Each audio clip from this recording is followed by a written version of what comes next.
There's a lot of transfer talk around the Celtic camp, but with very little action. However, with this latest story, we hope this can change, as we are reportedly closing in on a new attacker. We will cover this transfer story in today's video, whilst going over all the latest Celtic news from the last 24 hours. But first, make sure you like this video and subscribe to the channel for more Celtic content. Journalist Michael Gannon has spoken about Daizen Maeda's situation at Celtic, with some uncertainty still hanging over his future. While there are no firm offers on the table right now, that could change quickly if a big money bid around £25 million comes in, according to Gannon. Things remain open, with agents and clubs still working behind the scenes. He reckons Celtic have been more focused on bringing players in, possibly losing sight of who might still leave. Paulo Bernardo, once seen as an important signing, has now dropped down the midfield pecking order. Gannon thinks a move away for him is possible, but doesn't see the club letting go of a major name like Maeda at this stage. There's talk of German interest in Maeda, and Brentford have been mentioned for months. He's currently in contract discussions, and Gannon points to the usual games that can come with that: agents pushing for better terms, a bit of noise in the media, and late window pressure. Right now, Celtic aren't dealing with any serious bids, and Maeda remains part of Brendan Rodgers' plans, unless a big offer comes in and changes everything.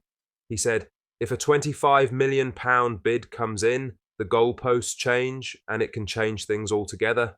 From what I can gather, there aren't concrete bids in for him at this point.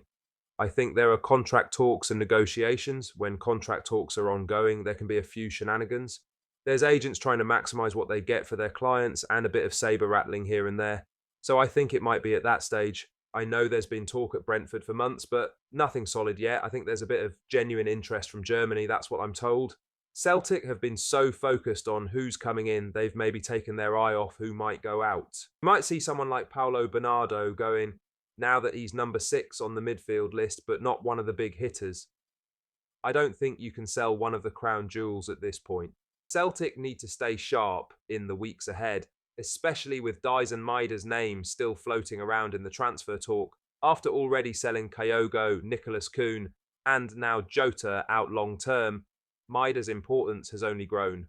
If proper interest builds from abroad, Rodgers would be left trying to replace one of his most relentless attackers in the final weeks of the window, a risky move that could unsettle the squad and stretch the recruitment plan thin.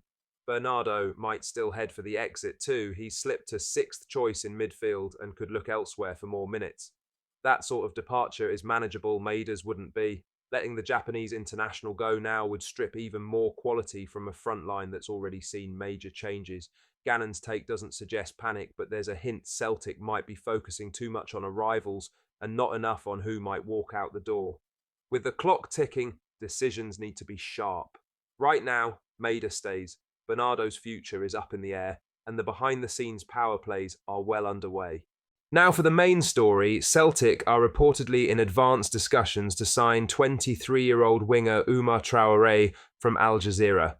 The Malian international has spent the last 5 seasons in the United Arab Emirates, but is now expected to make the move to Europe, with Celtic pushing to bring him to Glasgow. Reports claim the Scottish champions would need to pay around €3 million to secure his services, while agreeing wages in the region of €1.5 million per year.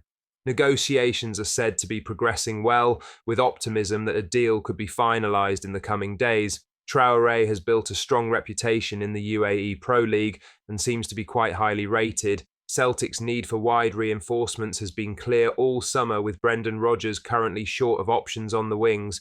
If a deal is struck, Traoré would become Celtic's latest attacking addition in a window that has already seen Ousmane and Yamada brought in the attacking third.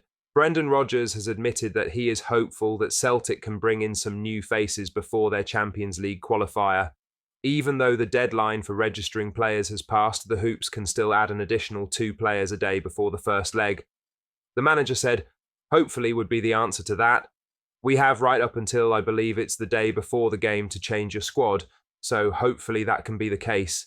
I think we've said it all along, and I don't want to dwell too much on it. It's been constant, and I'm not clever enough for you guys to say the same thing 20 times differently, so we hope that we can improve it, and hopefully by then we will do. In other news, Peter Grant, the former Celtic midfielder known for his grit, has weighed in on Hearts' bold ambitions under Tony Bloom. While he respects the aim to take on Celtic and Rangers, he made it clear that breaking the Celtic's grip on Scottish football is no easy task. Hearts have been boosted by a £10 million investment from Bloom, who also owns Brighton. Drawing on his success in England and Belgium, Bloom wants to push Hearts into the title conversation and hopes to win the league within 10 years. Grant understands why someone would invest with that mindset. If you don't believe in it, why do it at all? Still, with years of experience behind him, Grant had a word of warning. He pointed out how unpredictable the game can be, especially in cup competitions, and stressed that while Celtic are clearly the strongest team, a one-off match can always throw up a shock. His view puts Hearts' ambition into perspective without dismissing it outright. Grant also pointed to the gap in consistency and strength between Celtic and Hearts, even with new money at Tynecastle, but he recognises Bloom's belief, saying that without that drive, there'd be no reason to spend. His comments strike a fair tone, recognising ambition, but grounding it in the realities of Scottish football. He said, "Well, going with Tony Bloom, he thinks that they're going to split Celtic Rangers, or win it within the next, 10 years, is it? You should find that's a little bit harder in Scotland, to be perfectly honest with you, but I understand what you're saying, and if he's not got that belief, why would you put the money in? But over the piece, Celtic have got the best team, but a cup tie, anything can happen in a cup tie. But that's why I always say when people talk about the treble and Celtic, it's so difficult. It's hard enough to win the league, but you get another chance if you lose a game. In the cup, you're out. But Celtic are the best team, and I agree, I think they'll get stronger." Grant's comments bring a grounded take on the growing talk around Hearts' ambitions. He doesn't knock Bloom's drive. In fact, he says it's that belief that makes the spending worthwhile.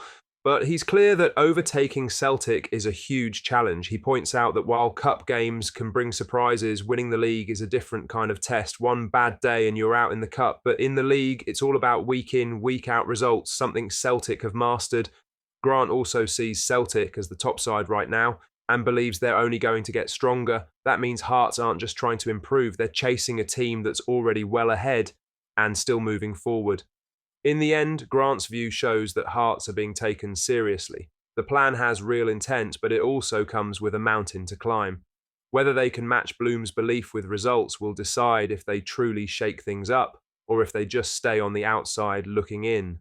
What do you think of what we discussed in today's video? Let us know down in the comment section below. Make sure you've liked this video and subscribe to the channel for more Celtic content.